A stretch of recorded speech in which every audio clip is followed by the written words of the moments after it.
Golf's annual gathering in Orlando, LIV Golf, LPGA rocking the leaderboard, and us taking a little winter hiatus from the show for a couple of weeks to get things in order to before we attack 2024. I'm Alan DePew. This is the Quiet Please podcast. Our panel, we have a wealth of topics to talk about this week. I am joined by ever present Andy Hydorn. Glad to be back with you, gentlemen. Absolutely. Iron Man Andy. And Brendan Elliott, you carry so many hats, and you wear so many hats, including a bucket hat. Including the one he's got on. I thought I wore a lot of hats in the golf industry, doing consulting, management, brokerage. Oh no. Oh no. Teacher, nonprofit. What are you? Nonprofit director, I guess you would say of that. Columnist, and now featured speaker. Yeah, I didn't speak, but I'll talk about that though. Well, that leads.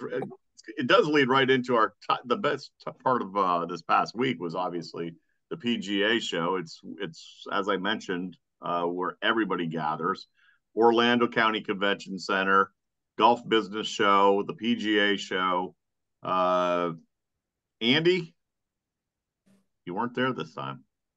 You know what? In the last 40 years, call it 38, last 38 years, this is the second one that I've missed. That is crazy. Yep. So I started going when I was in college, and I worked at a golf retail store in New Hampshire, and my boss took me or got me a badge because I was going to school at USF. So we just kind of ran over across I-4 from Tampa to Orlando and went to the show. And honestly, I've only missed two since, and it's pretty amazing. I was feeling it last week for sure. BE asked that question. I said no. I wanted the raw emotion. So what was it like missing it? Well, I mean, it's been super busy for me, with my new gig, plug Q mixers, right? So in some ways, I wasn't sitting around twiddling my thumbs, wishing I was there, because if I were doing that, I would have been there. So I was definitely a little bit redirected with my attention, but you can't help but go on social media and really watch some of the stuff that's going on, and it's pretty awesome to keep in touch that way. B, you were scheduled to be over there on Friday. I gather that didn't happen. No, and as you guys know, and I've said it on air too, that I've been battling this anxiety thing, and I was all ready and raring to go, and I actually was in the car heading there. I'm like, nope, can't do this. Really? It was the speaking part. If it wasn't that I had to speak, and it was a roundtable thing, so there was other people. So I talked to Mike McDonald of the PGA headquarters that runs the National High School Golf Association, which is now part of the PGA. And I'm like, look, man, I can't swing it. I could have gone to the show itself, I think, and been fine, but the speaking thing just got me too. It sent you over the edge. Yeah. But I mean, like you, Andy, I've been to since 97. I've been to all but the COVID shows, and missing it really sucks. That's where we met in person, Brendan. Right? Yeah. That year, right? Early in the late 90s. Yeah, it was probably early 2000s. Yeah. But it's such a good time, and I saw all the pictures and stuff. And one thing I did want to make note of, it looks like the PGA has changed their awards back to the PGA Show, their national awards, which is fantastic. Not that the annual meeting is a bad place to do it. I got to go to Austin, Texas for that. But just having it in Orlando is pretty cool. And shout out to Joe Hallett for winning Teacher of the Year. He's a great dude, good friend of mine, and that was pretty cool. He won that. Yeah, I just have a couple of comments on the PGA in general. First of all, anybody who's ever done any embroidery in their life loves the new logo Yeah. because it's so much cleaner and so much easier to work with. Um, but the number of people who bitch and moan and complain about the PGA of America is a little bit mind-boggling, you know, and I get it. Not everybody's totally happy with the association and what they get from the association, but at the end of the day, it's a little over the top, some of the complaining that I see online about the association. And I know, you know, Bob Baldessari, you know, our compatriot, he's worked on the inside and he definitely has his frustrations, but he also has his loyalties and his allegiance to the PGA of America. So it's a little bit disheartening to see that. Um, you know, just people going off and, you know, not really having any real solutions, but just bitching about the current state of affairs. I'm glad you brought that up because I feel the same way Bobby does. I love the PGA, but I was in the inner working several years ago and served on committees and national boards, and there's things they could do better, but overall, what the PGA professional does for the game and what the PGA of America does for the PGA professional, in the big scheme of things, it's just fantastic. Yeah. So this week for me, and I think my first show was 95, I think. And, you know, candidly, back in those days, up till about 2000, it made a lot of sense.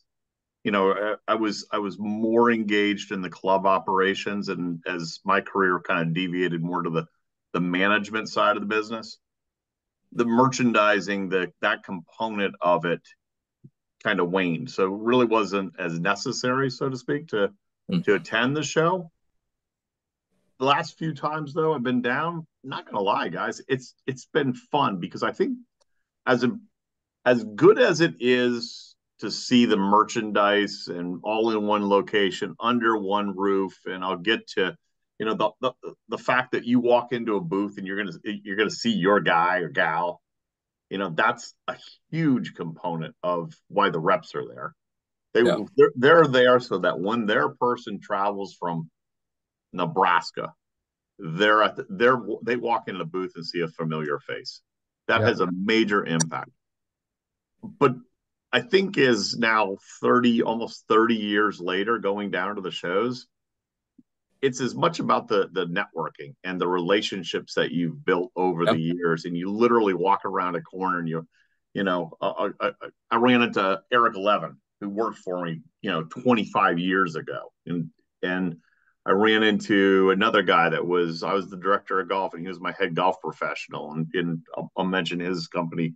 You know, we talked about a few bit about the products, but Andy, that's what the networking down there is, and just the relationships. Because at the end of the day, as much as technology has advanced the game, I think it's also eliminated the relationship component of the game. Yeah.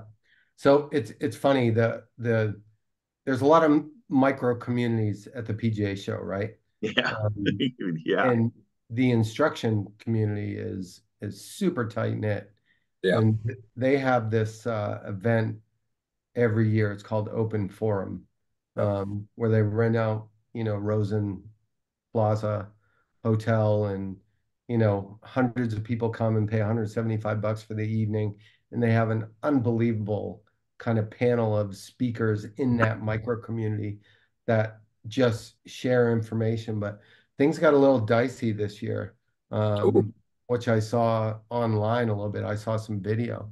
So Brian Manzella out of Louisiana is pretty notorious for going at people, and you know, kind of he's very good, he's very knowledgeable, um, very opinionated, and not so diplomatic, and it things get a little dicey with him sometimes on social. Well, at the open forum, Brian was taking task with Joe Mayo. Now, Joe Mayo, for you people that do not know that name, Joe Mayo is the one that really turned around Victor Hovland's short game.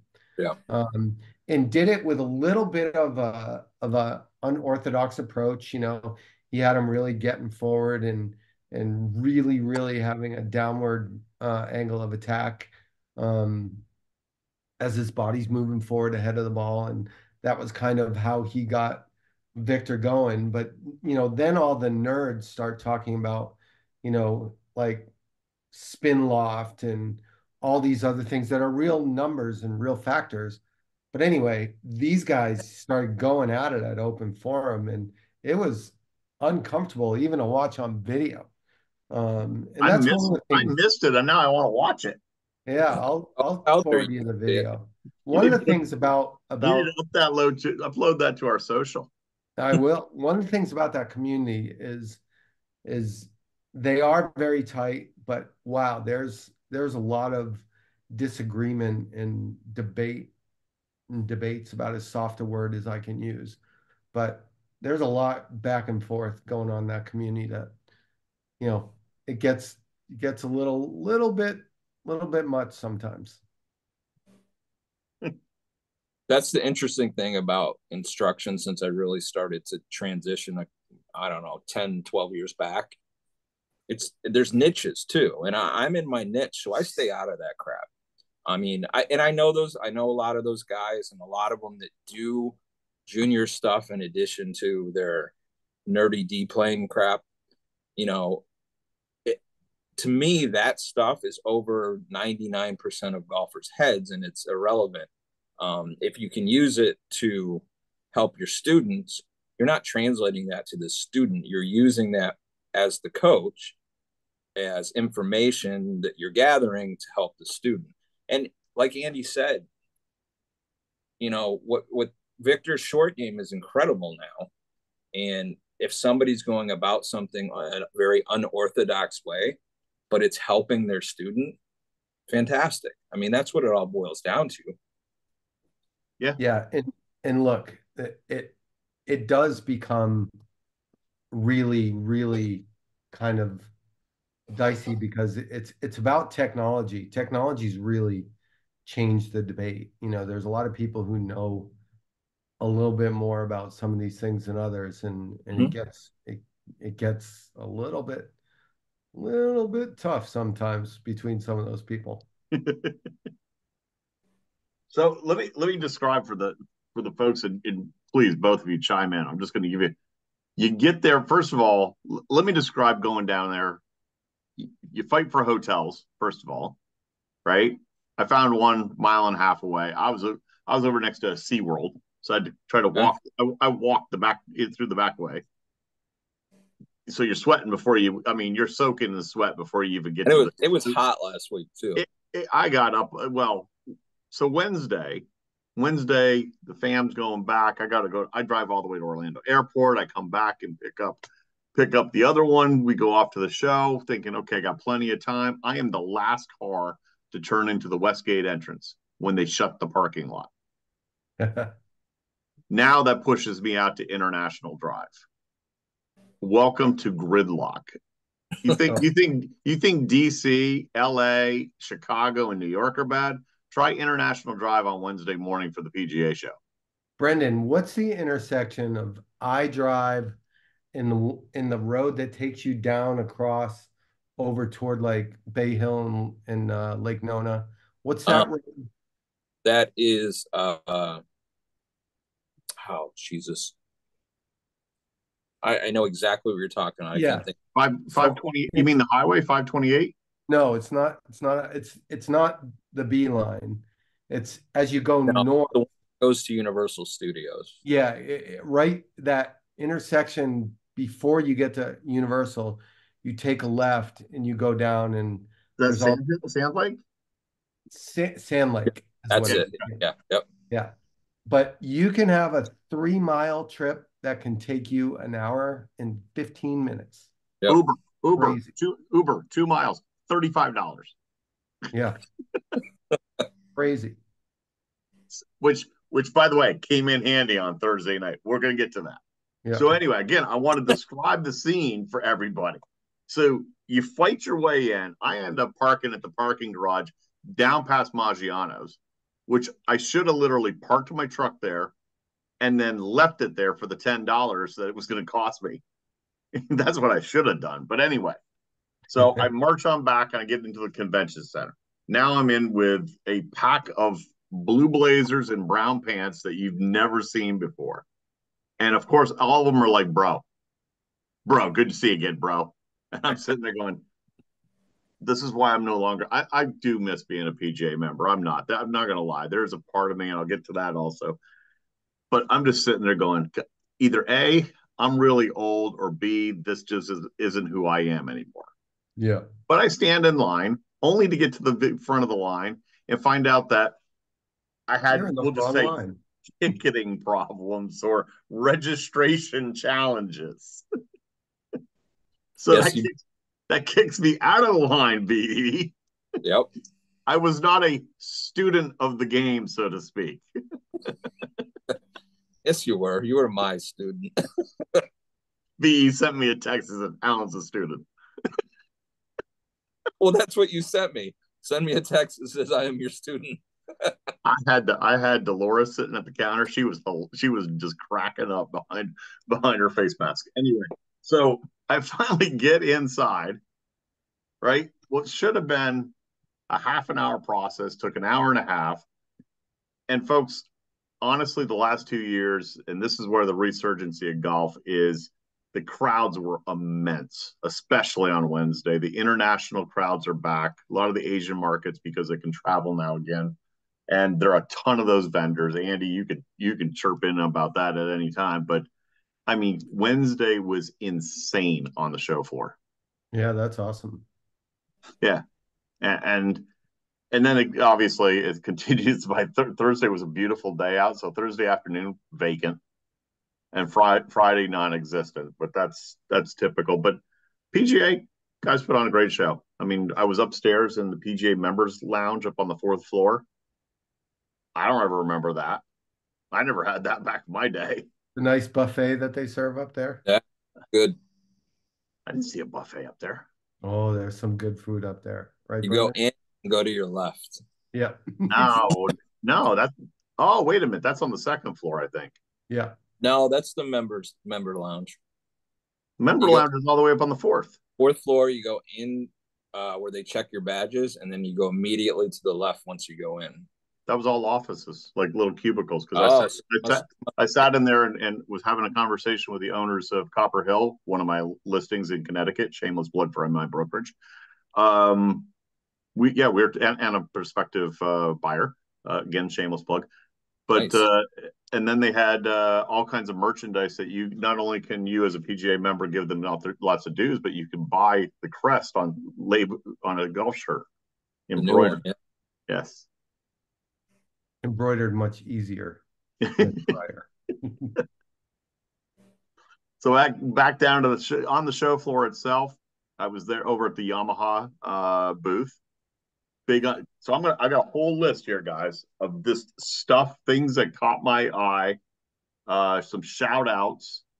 Obviously, again, most of my focus was tended to be on the management side of the business. So those were the booths, but I hit a few other ones.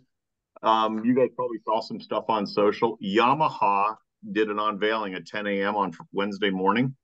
A concept car runs on hydrogen. Ooh. Oh my God. Hydrogen engine, suspect that it can go like 75 hours on charge. A concept car or cart? Oh, Andy Hydorn. For the people within the golf car industry, okay, it is called a car. Yes. Okay. Yes. For those of us that thanks for the clarification. Those of us that are not knowledgeable of these things, we call it a cart. Yes. Put me on that team. But I had a certain young man made his first show appearance, and how did he do? His feet were hurting by the end of the first day. His dogs were barking, and he said that. I walked over and I asked him, so what do you think of this? He goes, my God, this is crazy. And it is, folks, it's a spectacle. And that's why part of the registration problem is they really condensed access into the show, Yep. which I think is a good thing. To get there was a lot of the public that was in there before, but they were tying up the reps unnecessarily. So this was a concentration of true industry professionals. And then I said, I said, what are you thinking about this? And he goes, and I say this with, well, as tactful as I can. He goes, have you seen all the hot women in here? Very tactful, AD. Some things have not changed. Well, let me rephrase that. A lot of things have changed because 30 years ago, it used to be like I think some PGA members would rent an escort to be with them at the show. And then some of the companies, like I remember the Bullet Girls. Yeah. The Bullet Girls were, had bikinis going around and doing their thing. So I think that's changed a little bit, maybe. A little bit. Yeah. There was a few caddies walking around. I actually know through a certain person that I played golf with on Monday. That somebody he knows was there as a model working at work in the show. So yeah, it was interesting. And then I made my way over to again. I'm just going to start. Let me just rattle a few off. Ziggit, really cool concept. It's a soda box that dispenses beer, and you can put it out on your golf course. It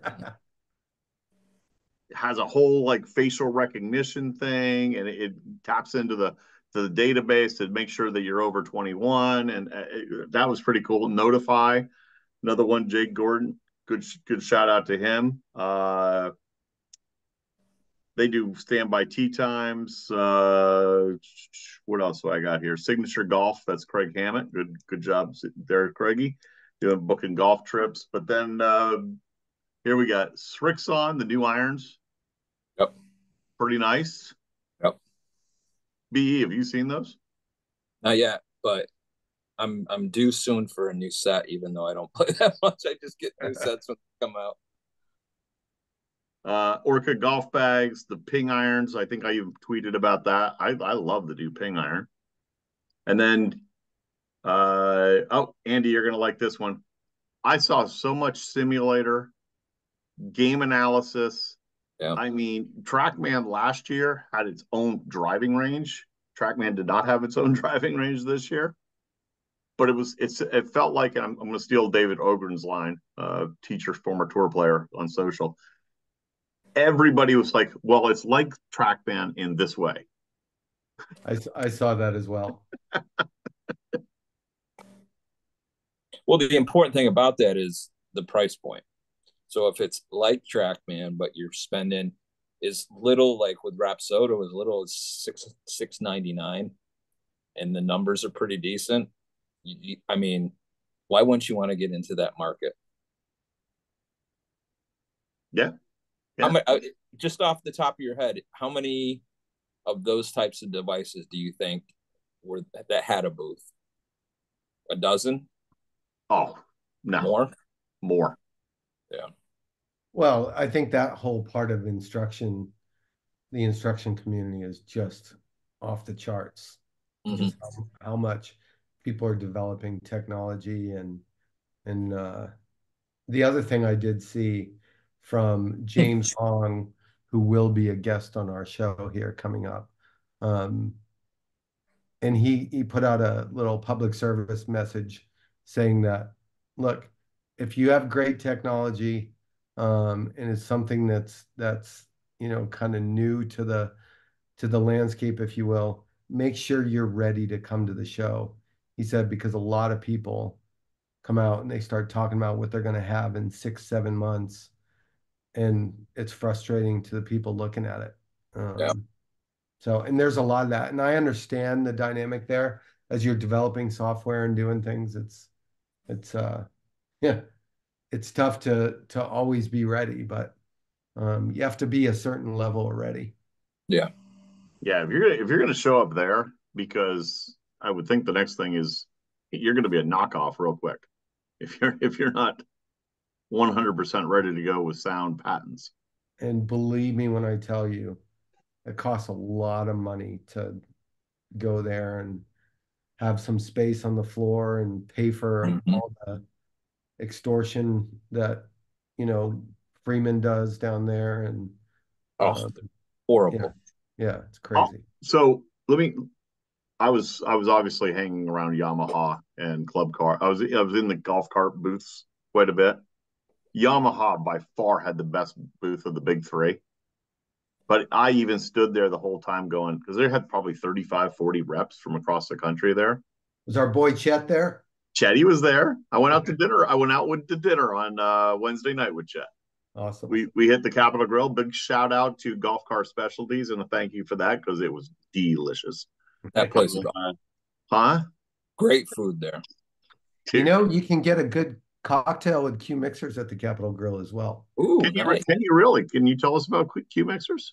Yeah, well, it's just the finest premium mixer for cocktails in the business. And you know, whether it's awesome ginger beer or even some of the flavored ginger beers like tropical and hibiscus, it's a lot of cool cocktails are made with Q mixers. So Capitol Grill's a place where you can get them. Excellent. Are they carried by all major stores or are they solely in restaurants? They're in all major grocery retailers. They're in liquor stores and wine stores, you know, Total Wine and More, and you know, places like that. And then they're in bars and restaurants. So So I can swing down to my local Piggly Wiggly and snag some. perhaps I'll have to look and see if Piggly Wiggly is on the list. But yeah, But back to your point. So the 35, 40 reps, and they probably had, I guarantee they'd rented at least 20 booths, Yeah. and it still wasn't enough for them. Well, you're looking at probably, I keep hearing the figure 10 grand for just a regular size booth, A regular just 10 by 10? just for the booth. Like it's not all the extras like Andy was no, talking. it's just for the space. Correct. Yeah. Yeah. And then when you're like, if you want any electrical outlet in there, that's more. If you want carpet, that's more. If you want someone to bring you a package that was shipped there, that'll cost you about $200 to have Freeman, you Yep. know, put a package on a cart and ride it about 100 yards and bring it to you. It's That's it's crazy. unbelievable. Yeah. Easy goes booth, a little less than appealing looking. I'm just being objective, but yeah, great time. Simulators everywhere. There was even a simulator shooting range. Interesting. I kept waiting for the dog, the dog to come out and jump up and duck hunt and The duck hunt. pointer, Yeah. Still one of the best games ever. the Brittany Spaniel. And a shout out to Smith and Quinn Apparel out of Annapolis. Good stuff. Good quality stuff. Ran So across. here's one thing that I heard again from our friend James Hong was somebody had a product that in my mind I've been waiting for years for this to come out because in my golf game this is something that's crucial to me playing decent golf or bad golf. And there's a grip pressure sensor. Yeah, So I saw it. Yeah. yeah, so you can buy this grip that basically tracks the level of pressure you're putting on the grip with your hands. And I love that idea. it's a great idea. And I've literally been thinking about this for 25 years. And I just always because it's been an important thing for me in my golf game. So I'm interested to see how that develops. But I do believe that that was one of those products that was also not quite ready to be there. Would you say that's the number B? Would you say that's the number one misdiagnosed swing flaw? No, well, to Andy's point, I think it's something that always flies under the radar and does not get talked about. You just, it's through the bag, but you just look at just putting alone, how hard people grip the club, and it's. You know why? Because you can't see it. and you can't measure it. Exactly. And that's why I got excited when I saw that. And I think it was James on Facebook that he had put something about it that I saw. So if this thing really works and it works well, now it's just one more thing that can be measured. Right. Which I think is a pretty important thing. So I just kind of conclude my PGA Show synopsis. Again, PGA Show on Thursday night, Jake Owen performed. Yeah. It's cool that they were doing a concert this year like that. They did a concert this year. I wasn't there. And the reason I wasn't there. Uh-oh. You mixers? So it really starts on Monday, if I truth be known.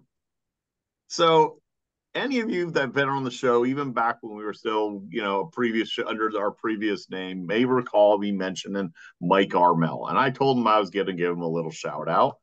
And Mike is notorious for just bailing. His nickname should be the King of Bail. But he decided to come through, and we played Disney, the Buena Vista course over there. Myself, Mike, and that son of a bitch calls me at like 6:40. We got a 7:30 tee time. I'm pulling in the lot with Tyler, and he calls. He goes, dude, my back's hurting. I don't know if I can play it. He ends up being there. We get paired with a really cool guy for a fourth. Had a great time. We were sending emails to Andy. Only because Mr. Armel is quite the character. Mr. Armel, you know where you met him? You met him at the Little Linksters golf outing last year, which is coming up again. When is that, Brennan? April 27th. April 27th? And where's that being held? Would you like to tell us about that? Going to be at Wekiva Golf Club again, which is much improved since you guys came last year in January. Okay. New car.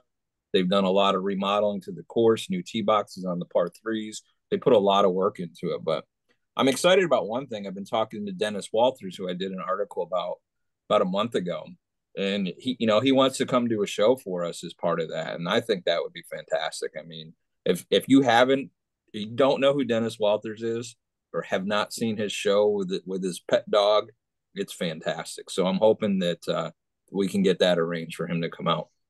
He's cycled through like 3 dogs, show dogs. Yeah. Yeah. And he trains the crap out of these dogs. Yeah. I mean, they can all do exactly what the previous dog did. Yep. It's insane. It's pretty impressive. That's good stuff. So I was actually asked by my other half. She said, does that mean we have to fly down to Orlando again in April? I said, well, we maybe. Maybe a lot of flying for you, Alan. Yeah, I know. I don't know. Didn't fly this time either. So anyway, but what I did do is, because we had walked on Wednesday or Thursday, I did walk across to the point. And anybody who really wants to understand the show, and I know this happens in real estate shows, it happens in every kind of show possible. It's the after hours. Or in this case, at 1 p.m. in the afternoon. Afternoon. The beverages started flowing at about 1 o'clock. And with Armel checked out at 7:30, we just kept on working it. Another gentle reminder that the more mixer you put in your drink as opposed to the alcohol, you can go a little longer. Well, I drink everything on the rocks. I know. So the Hampton Social Club, if I did anything improper on that Thursday night, I apologize. I was just having fun. Just having fun. And did Andrew accompany you? No, Tyler was there. Oh, Tyler. Yes, Tyler was there.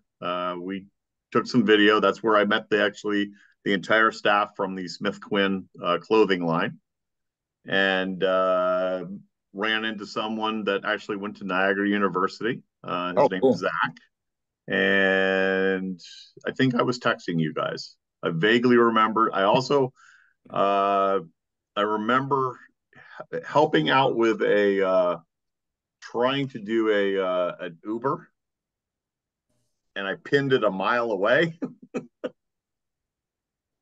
So that did not work very well. That didn't work well at all. No. He canceled our fare. Are you looking up my text messages from that night?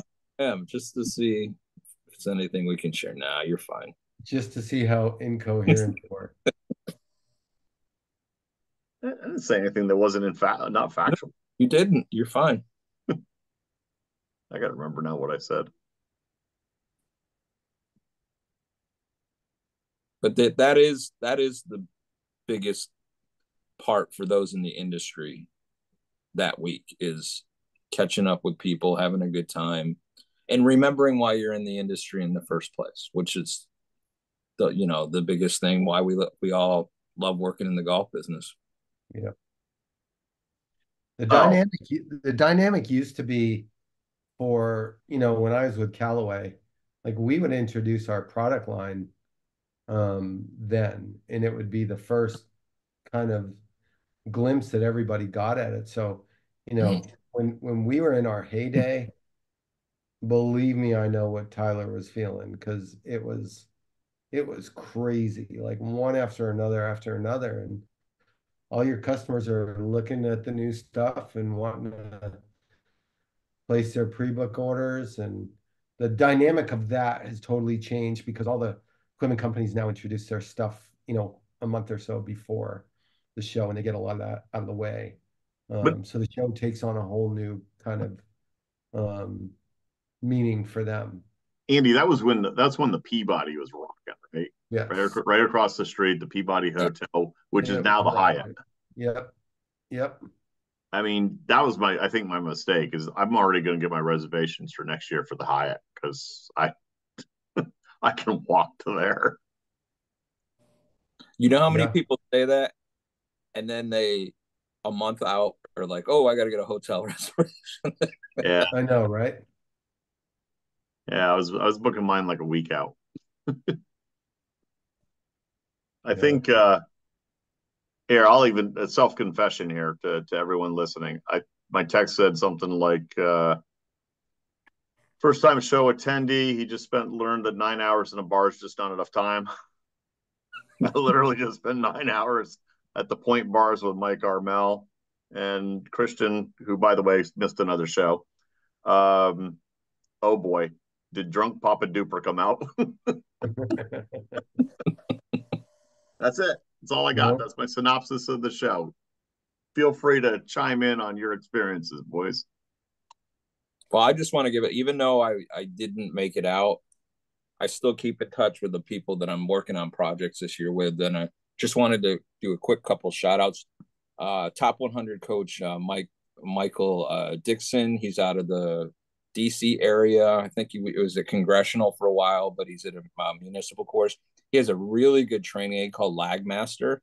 I got a couple of these back about 3 months ago.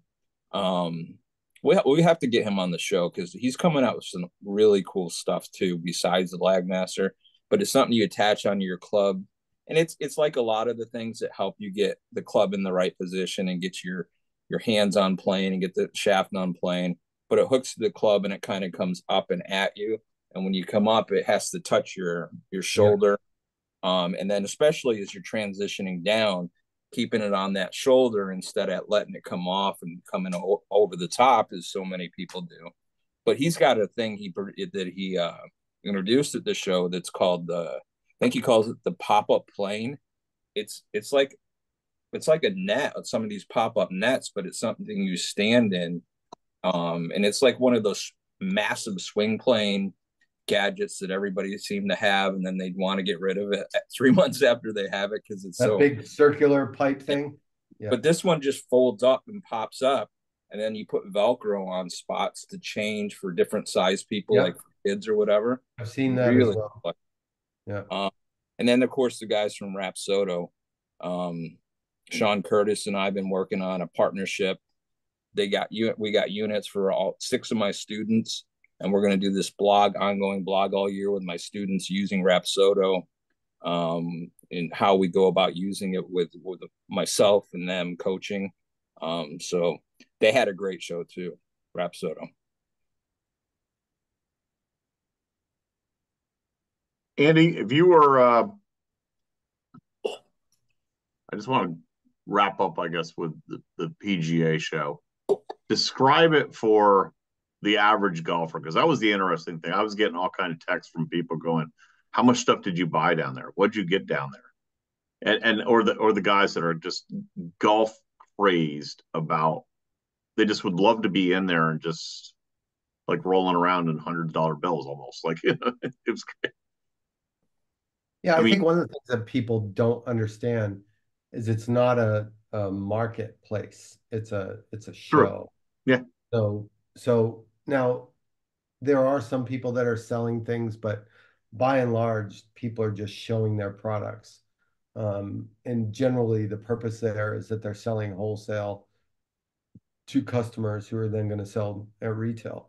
But as a non-manufacturer, non-exhibitor, for anybody who's never been, it is literally like Willy Wonka's chocolate factory for golf. Yep. I mean, like getting to look at all of the equipment, all the putters, all the bags, all the apparel, all the like instruction technology, like it's incredible. All the golf cars. Do you hear that? Yeah. And even like the course course kind of merchandise, like whatever, ball washers and benches and scoreboards and stuff like that. It's just literally just a great take for somebody who's loves golf and just hasn't really been there and wants to see what's out there because everything is there. I think I lied. I'm going to add one more thing. I think half of the people there this year were clothing companies. Yeah. I think that's about the way it always is. And that and tricked out golf cars. Yeah. Those were everywhere. And then the other one that really caught my eye is the new products.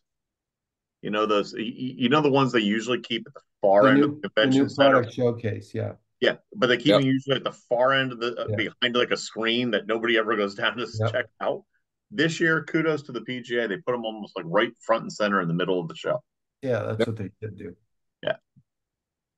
One So real quick thing to add on to what Andy was saying. The last couple of years, shout out to Reed Expo. I send in a list of my students that are high school players that are more serious golfers. And some of them don't know what they want to do if they don't play college golf. And a lot of them ask about the industry. I get tickets for these guys to go to the show. And that shows you right there how big this industry is and just what the potential could be for them to find a career. Yeah, that's awesome. so finding a career, or shall I say a new career, would be part of our live report. Beep, beep, beep, beep, beep, beep, beep, beep, beep, beep, beep, beep, beep. There will Live be no slamming report. of plugs on the PGA Tour anymore. Yes. So, interesting developments for Live, right?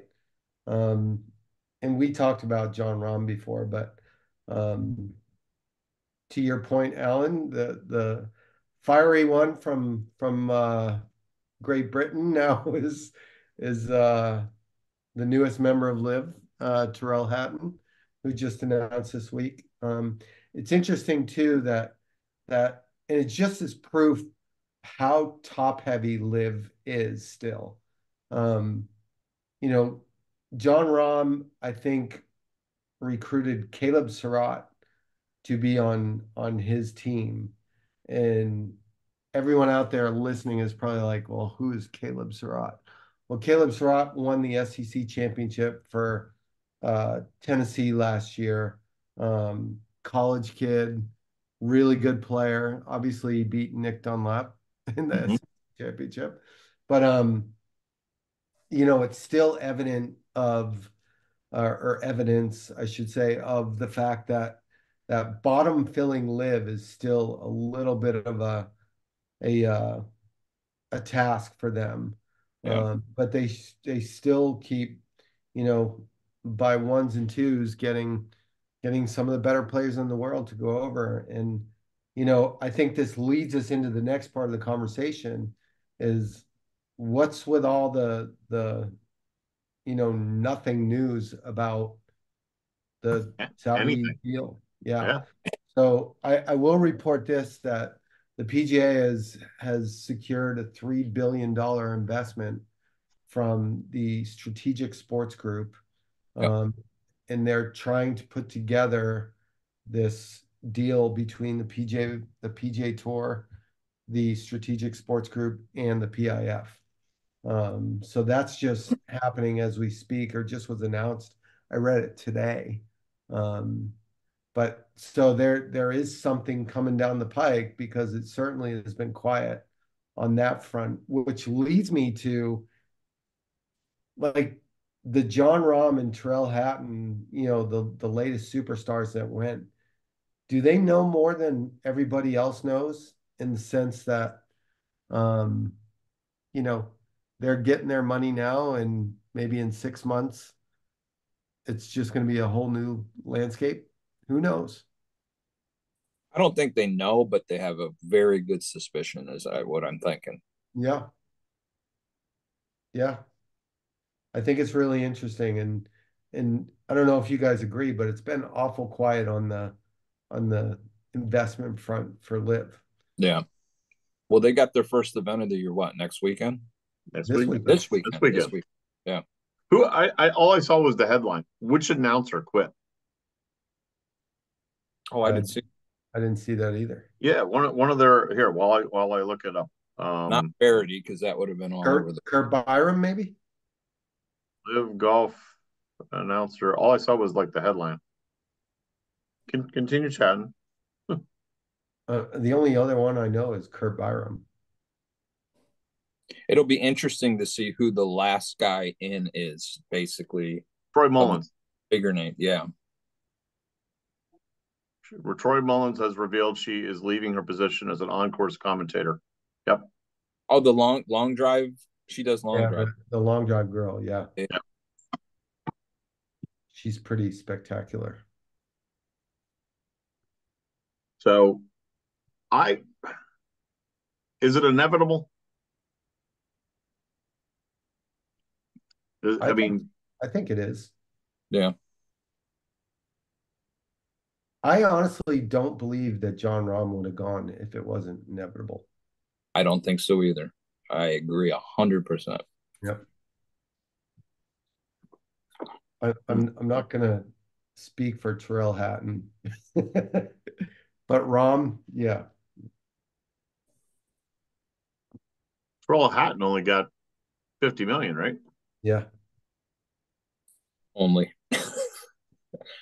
We should probably discuss this news about Anthony Kim as well, shouldn't we? We should Yes. probably touch on that. Yeah.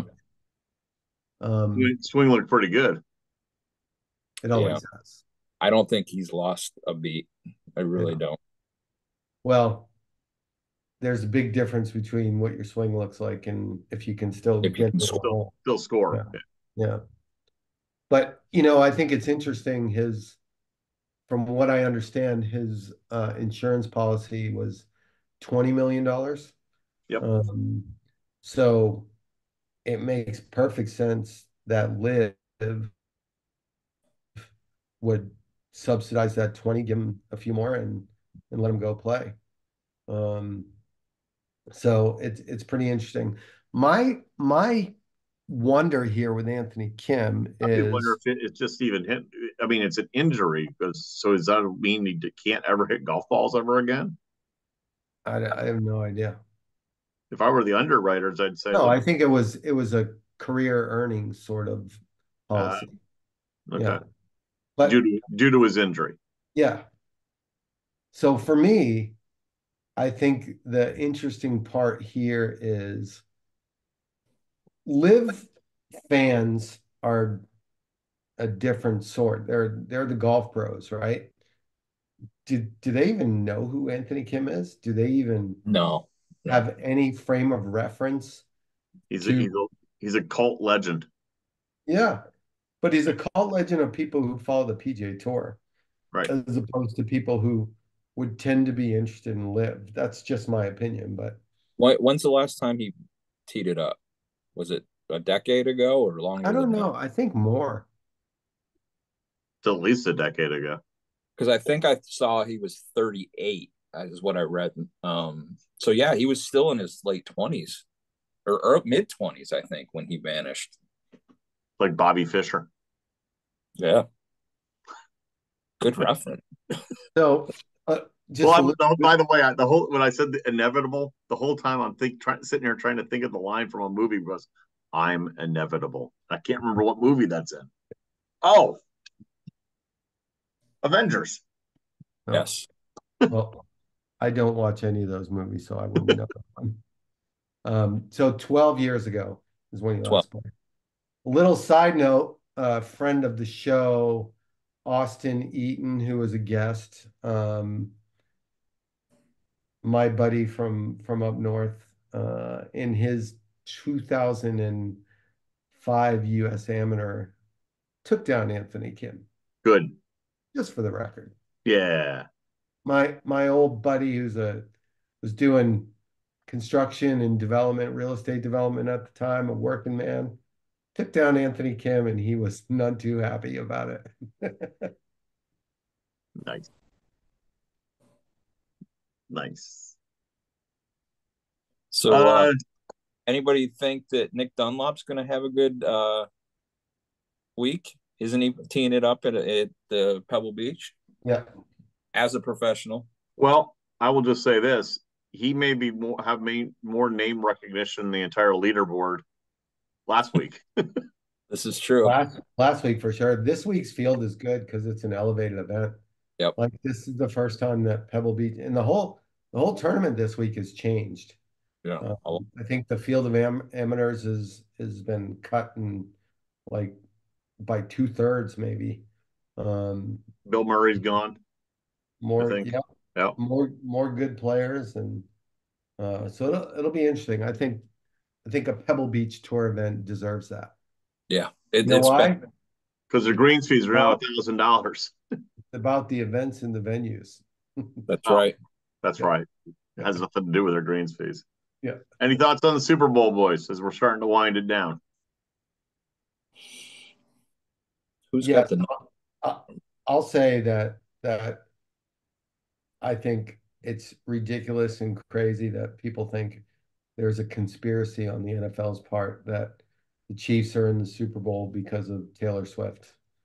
And it's Sure, it's honestly, not whether did they dispel the whole Super Bowl color scheme conspiracy theory? they did that too because Baltimore would have been in if Yes, like if that conspiracy theory, if Baltimore won, that conspiracy theory was in.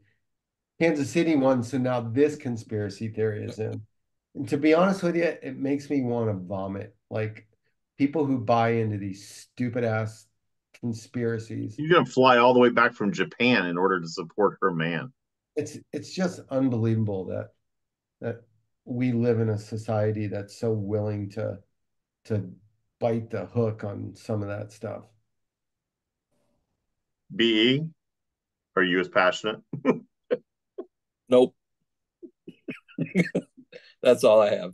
Andy, you want to watch this? You want to watch him get passionate? B, what's your thoughts on Vince McMahon stepping down all of a sudden from WWE? Ooh-wee.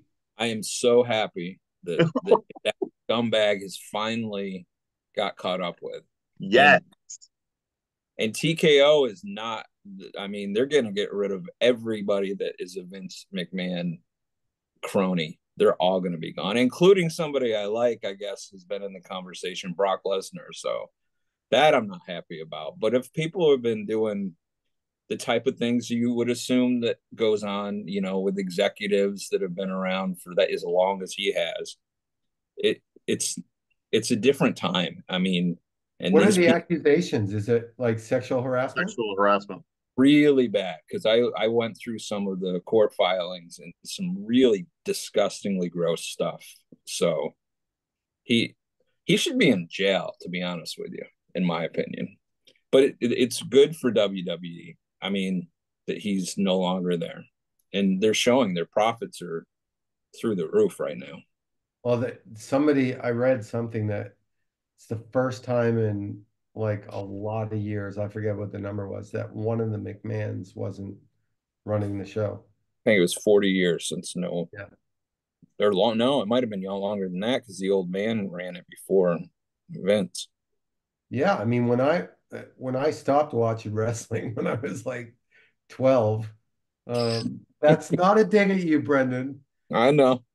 but that was Vincent McMahon's show back then. That was 1977. So um that's a few years ago. That's almost 50 years ago. All 47 right, anyway. boys. Winding down. 19th hole. 18th hole. Sorry. 18th tee box. I needed a mixer right then. Brendan, you want to go first? Sure. Looking forward to Pebble. It's always been one of my favorite tournaments, but it's been kind of lackluster the last couple of years. So I'm really glad that they added it to the elevated events. And you got Scheffler playing, you got Hogard, you got JT. I think Home was playing, Victor's playing, and Victor's not going to LIV. That will be my last statement. Totally agree. So my 18th hole is about golf equipment. Um, Don't steal mine. as as okay, I hope I don't, but no guarantees here. Um, as most of you know, I'm a loyal Callaway person. Um, spent a lot of the early part of my career working at the Callaway Golf Company, and I love them to this day. But reading all the advertisements about the AI Smoke, which I'm sure is a great club, but they're talking about how it's going to give you 7 yards more, which the Paradigm was going to give you more yardage, and the Epic Speed was going to give you more, and the Maverick before that, and the other Epic before that, and on and on and on. Like, can't we just all be smart enough to know that that's just a bunch of BS and that there's other things about a golf club that make it more interesting and saleable. But it's just like I don't even want to listen to any advertising anymore. And I understand why they do it and the fact that they have to do it, but you know, cut it out with the more distance thing because it's just pure silliness. Yeah. Did I steal your thing, No, Alan? no, you did Okay. not. I'm going back to Orlando for one last conversation. You know what's really cool about that this past week is I turned down this one aisle and I got thrown back 30 years because I'm looking right at Ben Hogan golf equipment.